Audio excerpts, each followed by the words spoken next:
파일이라는 표현을 써서 약간 오해가 있었는데 어떤 정치적인 무슨 공작 이런 개념이 아니라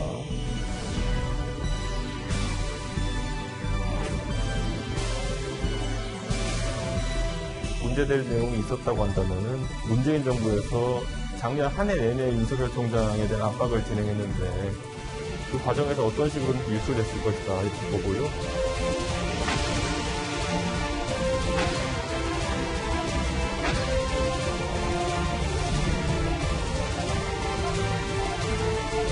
비디오 1위는 나오고 있지만 아직은 메시지가 안 보인다는 거.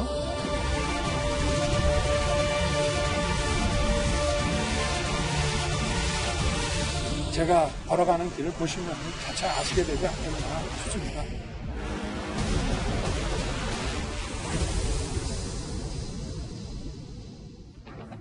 예, 월요일의 뉴스탑10은 바로 여기부터입니다. 윤석열 전 총장에게는 첫 번째 시험대일 것 같습니다. 윤 전 총장에 대한 의혹을 정리했다는 이른바 윤석열 엑스파일, 그 흑폭풍이 좀 거셉니다. 한 정치평론가가 엑스파일을 입수해서 봤는데 보니까 윤 전 총장이 힘들겠다, 이런 주장이 나와서부터 이런 얘기가 촉발이 됐습니다. 워낙 민감한 시기에 엑스파일이란 다소 자극적인 단어가 나오면서 예상보다 이슈가 좀 더 커진 느낌인데요. 사실 거슬러 올라가면 시작은 민주당의 송영길 대표의 말 한마디였습니다. 특별한 의미보다는 어떤 정당이든지 상대 후보가 나오면 검증을 하는 거죠. 그게 뭐 무슨 파일이라는 표현을 써서 약간 오해가 있었는데 어떤 정치적인 무슨 공작 이런 개념이 아니라 대한민국의 대통령이 되시고자 하는 분들은 정치 응대 사용을 한 모든 분야의 식견과 또 도덕성과 이것을 검증받아야 될 것입니다. 이 얘기 꼼꼼히 뜯어보겠습니다. 이도원 의원님. 네. 주말 사이에 한 정치평론가가 얼마 전에 윤 전 총장 가족 의혹이 정리된 파일을 입수했다. 윤 전 총장 힘들겠는데? 라는 생각이 든다. 윤석열 파일에 공개적으로 수면 위에 올라온 느낌이긴 한데, 근데 실제로 이게 여권이 아니라 야권에서 튀어나왔다는 점이 꽤 주목을 받았었잖아요. 그렇습니다. 오늘이 6월 21일이죠. 내년 3월 9일 대선까지 8개월 남았습니다. 이전 선거에 있었던 어떤 흑색 선전, 더 나아가서 약간 공작 정치 이런 어두운 그림자가 다시 드리우는 거 아니냐. 장성철 평론가가 얘기한 심각한 점이 몇 가지가 있는데, 처음 우선은 이분이 이전에 김무성 의원 보좌관을 했고, 김종인 비대위원장 시절에는 미래전략실에서 일했으니까 명백한 야당뿐이죠. 야당뿐에서 야권 후보로 거론되는 분이 안 되겠다. 이거 굉장히 심각한 일 아니겠습니까? 그런데다가 지난달에 송영길 대표가 조국 전 법무장관과 가까운 분들 행사가 거기서 윤석열 전 총장과 관련한 파일을 차곡차곡 정리하고 있다, 이렇게 얘기를 해서 논란이 됐는데 거기에 홍하는 얘기가 아니겠습니까? 예. 세 번째 가장 이제 심각한 거는 뭐냐면은 내용을 얘기를 안 해요. 그런데 심각하다고 하고 이걸로 안 되겠다고 판단을 내립니다. 그리고 아무한테도 알려주겠다고 하지 않습니다. 그러면 그 내용을 봐야지 판단할 거 아닙니까? 본인이 자의적으로 해석하고 자의적으로 판단하고 내가 이렇게 알리니까 보는 사람들은 그렇게 알라, 이런 얘기인가요?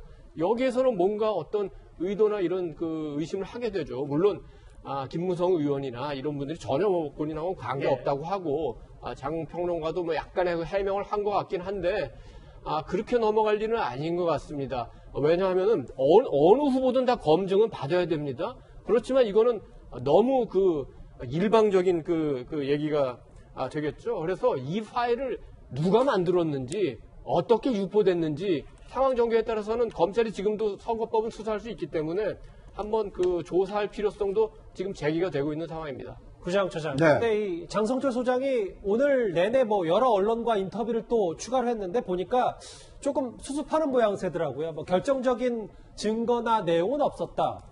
이 해당 글도 본인 SNS에 삭제를 좀 했고요. 그렇습니다. 그런데 이제 이것이 쉽게 이 파장이 사그라들지 않는 이유가 앞서 이도훈 논설위원께서도 말씀하셨다시피 이것이 만약에 여권 인사의 입을 통해서 윤석열 S파일이라는 것이 처음 등장을 했다라면 여야 또는 정치 공방으로 흘렀을 가능성이 굉장히 큽니다. 그런데 지금까지 윤석열 하면 범야권의 가장 유력한 대권 주자로 거론이 되고 있었고 국민의힘의 입당을 언제 하느냐가 상당히 중요한 관심사였거든요. 예. 그런데 야권 출신 인사 입에서 윤 전 총장 X파일을 보니까 이 방어하기가 쉽지 않겠다. 본선에서 상당히 좀 어려울 수 있겠다. 야권 내부에서 이런 얘기가 나오다 보니까 윤석열 X파일이라는 프레임 자체가 야권에서 이게 형성이 된 겁니다. 만약에 여권에서 프레임을 걸었다라면 오히려 치열한 정치 공방을 통해서 CCBB를 가려보자 이렇게 갔을 텐데 예. 영입을 해야 되는 또는 함께 해야 되는 야권 인사 입에서 윤석열 X파일이 나오다 보니까 야권 지지층 뿐만 아니라 중도층까지도 뭔가 진짜 윤석열 X파일에 심상치 않은 내용이 담겨 있는 거 아니냐 이런 의구심이 싹 트다 보니까 윤석열 X파일의 이 파장이 훨씬 좀 커진 느낌입니다. 두 분 말씀처럼 논란이 쉽게 가라앉지는 않을 것이다 이렇게 전망을 해주셨는데요. 그런데요, 일부 보도에 따르면 이른바 윤석열 X파일이 두 가지 버전이 있다고 알려져 있습니다. 먼저 첫 번째는 윤 전 총장 본인에 대한 의혹이라고 하는데요. 과거 청문회 당시 모습 저희가 영상으로 준비했습니다.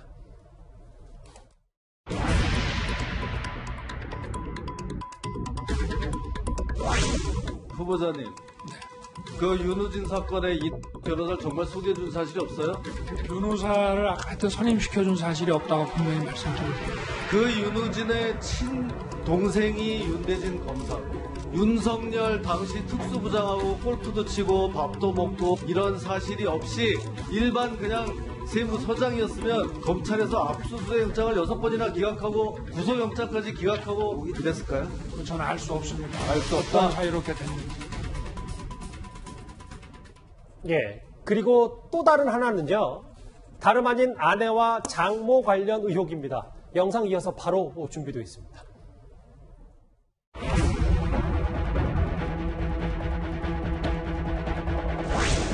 후보자가 중앙검사장에 2017년 5월 19일 오는데 그 이후에 배우자가 운영하는 회사가 그 이후에 중앙지검의 수사 대상인 기업들로부터 협찬이나 후원을 받았다면 이것은 매우 부적절할 뿐만 아니라 중앙지검장에서 이 가족의 일 그리고 부인과 장모의 일이 이렇게 화제되고 있는데 윤 지검장의 국정감사장에서 본인의 도덕성 문제에 대해서 문제가 발생됐으니 이 문제는 모르셨다면 이제는 알아볼 것이다. 제 도덕성의 문제입니까?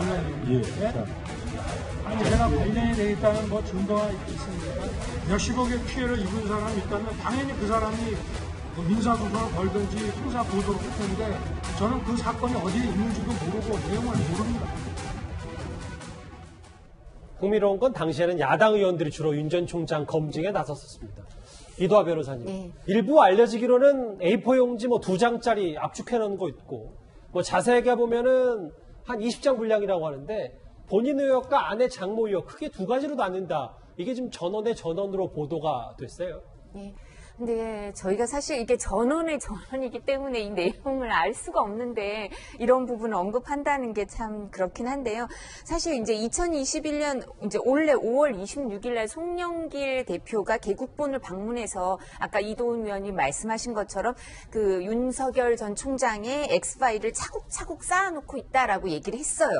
그리고 6월 17일 중앙일보 인터뷰를 송영길 대표가 하면서 그때 또 뭐라고 했냐면 야권에서 경선 과정에서 이 X파일이 나올 거다. 그리고 홍준표, 하태경이 만만한 분이 아니니까 그분들이 얘기를 할 거다. 이런 취지의 얘기를 해요. 그리고 그 사이에 어떤 일이 있었냐면 야권에서는 야당 의원실에서 이 파일이 돌아다니고 있다. 그 얘기가 나왔어요. 그래서 정치권에서 야권 정치권에서는 이제 5월 26일과 6월 17일 그 사이에 송영길 대표가 말한 그거 아니냐. 그리고 지금 송영길 대표나 여당 측에서는 오히려 야당에다 이걸 흘려서 이 부분을 야당 내부에서 문제 제기를 하려고 하는 거 아니냐. 시간의 문제지 야권 내부에서 누군가 경쟁자 쪽에서 이 부분을 수면 위로 떠올릴 거다라고 얘기가 계속 돌았어요. 그래서 새로운 얘기가 아니에요.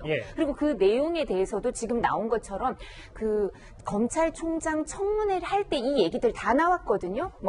윤대진 전 검찰국장 친형에게 검찰 출신 변호사를 알선했다. 그리고 아내 장모 의혹도 새로운 새로운 게 전혀 없다. 그리고 있었던 얘기를 요약해 놓은 것 같고 공격 포인트가 세세하게 적혀 있지만 이게 추측컨대 여권에서 작성한 거 아니냐 오히려 송영길 대표가 계속 그런 얘기를 했기 때문에 그리고 우리가 예상한 대로 이게 수면 위로 올라온 건 야권 관계자가 수면 위로 올려왔으니까 우리가 다 예상한 대로다. 그리고 오히려 이게 일찍 터진 게 낫지 않느냐. 그리고 내용도 이 부분 예측 가능한 내용이고 새로운 내용은 없다. 이런 얘기가 야권에서도 나오고 있습니다. 예. 이수근 변호사님. 이도하 변호사님 말씀을 제가 받아서 질문을 드리면 실제로 윤대진 전 국장 친형에게 검찰 출신 변호사를 알선한 것, 장모 요양병원 부정수급 의혹 이런 거는 기존에 다 알려져 있었고 새로운 내용이 없는데 그냥 짜깁기 형식의 엑스파일이다. 근데 이제 그런데 정치권을 뒤흔들고 있다. 이걸 저희가 좀 어떻게 해석해야 될지 계속 좀 난감해서요. 알려진 사실이지만 그것에 대해서 검증을 해본 적은 거의 없죠. 그냥 어떤 문제 제기만 하고 거기서 끝난 상태입니다. 그런데 만약에 대선에 출마한다라고 하면 문제 제기에만 끝나는 게 아니라 검증의 시간으로 들어가는 거거든요. 실은 윤석열 전 총장이 가장 중요한 건 공정의 메시지잖아요. 예. 자신은 공정했다. 공정하게 검찰총장으로서 업무에 임했다라고 하는데 윤대진 검사 같은 경우는 자신과 아주 그냥 친형제처럼 지내는 분인데 그 사람의 형이 윤호진 전 세무서장인데요. 그분에 대한 뇌물수수 의혹으로 영장을 청구했을 때 영장도 기각되고 압수수색 영장, 그러니까 계좌라든가 여러 가지에 대한 압수수색 영장을 신청했는데 6번이나 기각됐다. 이런 경우는 아마 없을 겁니다. 근데 윤대진 검사의 친형에게 변호사를 소개해 준 분이 이 윤석열 전 총장이고 거기에 대해서 어떤 영장이 기각된 부분이 어떤 직권이 남용됐거나 그러한 영향력을 행사했다고 한다면 다른 문제가 있다. 또한 윤석열 아내와 장모 의혹도 마찬가지입니다. 윤석열 전 총장이 아마 중앙지검장 시절이었을 건데 요양병원 부정수급과 관련해서 아예 기소도 되지 않고 아예 그 사건에서 제외 처리가 됐거든요. 근데 유일하게 왜 그런지 윤석열 전 총장의 장모 문제는 수사를 안 받거나 기소조차 안 돼요. 그런데 이번에 수사해보니까 다 기소가 됐단 말입니다. 그렇다면 도대체 어떤 힘에 의해서 기소가 안 된 것인지에 대한 이제 구체적인 정황들이 드러날 수 있다는 것으로 보여지고요. 예. 또한 국민의힘도 이런 것 같아요. 이제까지는 방어망이 되어줄 거라고 했습니다만 아마 국민의힘으로 들어오지 않는다라고 한다면 협공이 시작될 것이다. 이런 메시지가 아닐까 싶습니다. 예. 지금 말씀하신 거에 대해서 저도 설명을 좀 드려야 될 것 같은데요. 이제 첫 번째 의혹, 변호사 알선과 관련해서는 그때 검찰총장 청문회가 끝나고 해명을 좀 본인이 했어요. 예. 그러니까 자신이 이제 그 기자랑 통화한 내용이 공개가 됐고 나서 진짜 알선을 했느냐라고 했을 때 본인이 이제 다른 사람을 배려해서 얘기한 거지 진짜 알선한 건 아니다라고 해명을 했고 그때 법률적인 문제가 있다면 야당이든 여당이든 고소고발을 했겠죠. 근데 그렇게 하지 않았으니까 이게 의혹 제기만 되고 검증을 안 했다는 말은 사실이 아니고요. 두 번째, 윤석열 아내 장모 의혹이랑 관련해서 장모가 왜 기소가 안 됐다가 이제 기소가 되냐. 처음에 이 장모랑 관련된 다른 사람들, 요양병원이랑 관련된 다른 사람들은 다 지금 대법원 판결까지 확정이 됐어요. 근데 그 사람들이 진술을 바꾼 거예요. 장모에 대한 진술을 바꿔서 검찰에서 기소를 했으니까 재판을 보고 결과를 기다리면 될 거고요. 근데 여기선 억울하다. 이 사람들이 진술을 바꾼 건데 진술 바꾼 경위가 뭔지 모르겠다. 그리고 장모 쪽 변호인은 돈을 빌려준 것뿐이지 내용에는 관여하지 않았다. 오히려 피해를 입었다. 이런 주장이고요. 아내와 관련해서는 1년 이상 수사를 하는데 압수수색 영장이 다 기각당했어요. 예. 법원에서. 그러니까 지금 어떻게 하냐면 그 관련 회사에다가 그냥 자료를 내놓으라고 검찰에서 공문을 보내서 이게 외압 아니냐 의혹이 벌어지고 있으니까요. 이게 의혹은 제기됐는데 검증은 안 됐다. 아니죠. 추미애 장관이 샅샅이 뒤졌는데도 지금 이러고 있는 상태인 겁니다. 예. 일단 새롭게 제기된 의혹은 아직 알려지지 않았습니다. 실체가 있는지도 여전히 오리무중이고요. 그런데 윤석열 전 총장 측은 이와 관련해서 대응하지 않겠다는 입장입니다. 이동훈 전 대변의 목소리 바로 만나보겠습니다. 총장께서 글쎄요, 제가 그 부분에 대해서 물어본 건 아닌데 공세가 오더라도 당당하게 본인이 뜻을 하시니까요. 그 부분에는 전혀 그렇게 있지 없다라는 입장이 아닌가 싶습니다. 떳떳하다, 거리낄 게 없다. 이동훈 의원. 네. 실제로 이상록 대변인도 엑스파일의 실체가 있는지도 모르는 상황에서 이번 건에는 대응하지 않기로 했다. 현명하다고 판단하십니까? 그 말의 중심이 이번 건에는 대응하지 않는다는 거예요. 무대응이 아니라 아직은 대응하지 않겠다 이런 뜻입니다. 무슨 얘기냐면은 윤석열 전 총장은 그 총장 그만두고 나서 가장 먼저 꾸린 팀이 말하자면 네거티브 팀이라고 할 수 있습니다. 여기서 준비를 많이 해가지고 누군가 공식적으로 이 문제를 제기하기를 기다리고 있다고 합니다. 공식적으로 문제 제기하면 곧바로 법적 조치 하겠다. 근데 지금 이제 얘기 나오는 A4용지 2장짜리, 그 다음에 A4용지 20장짜리, 이거는 이제 누가 만들지도 모르고 어디서 나오는지도 아직은 모르는 거 아닙니까? 그러니까 대응하기 어렵고, 특히 아까 장평론가 얘기도 했지만 내용을 얘기하지 않았기 때문에 이번 건은 대응하기가 굉장히 어려워요.